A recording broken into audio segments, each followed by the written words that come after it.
मधुरी बोली टीका चानन खाई मगहिया पान हम सब चीज मिथिला के वासी हम सब चीज मिथिला के वासी सब हमर नाम हम सब चीज मिथिला के वासी सब हमर नाम हम सब चीज मिथिला के वासी मधुरी बोली टीका चानन खाई मगहिया पान हम सब चीज मिथिला के वासी हमर नाम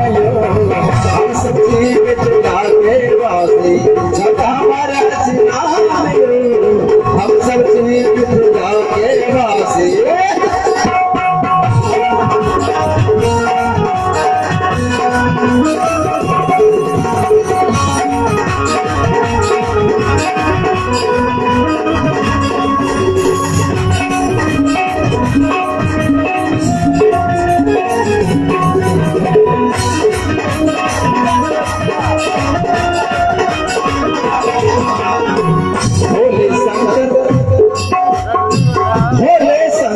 शिव त्रिपुरारी आयला मिथिला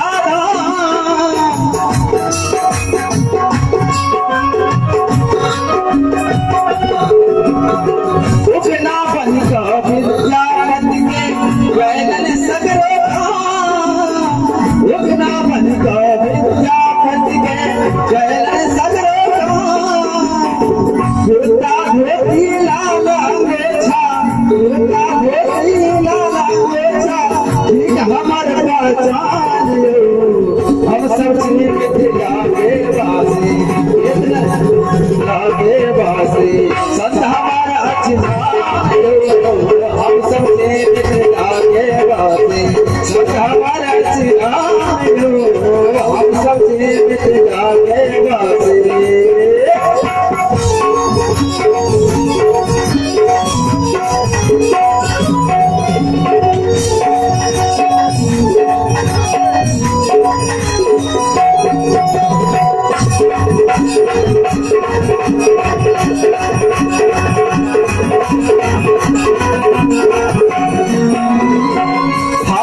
कपिलेश्वर बाबा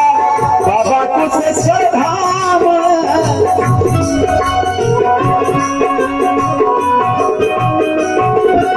उच्चैठ दुर्गा माता जी अहिल्या स्थान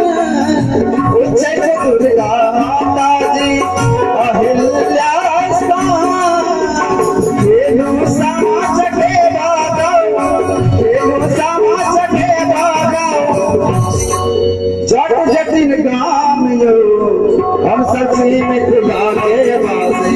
हम सब चीज मिथिला के वासी सब हमर नाम हम सब चीज मिथिला के वासी सब हमर नाम हम सब चीज मिथिला के वासी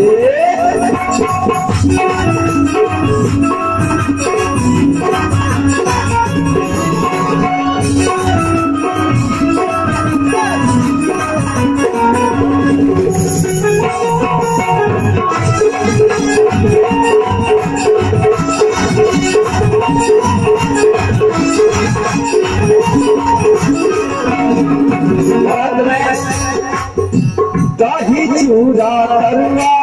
मन नामी माता दही चूड़ा तरुआ मन नामी माता छठी मैया के पूजा करू गंगा स्नान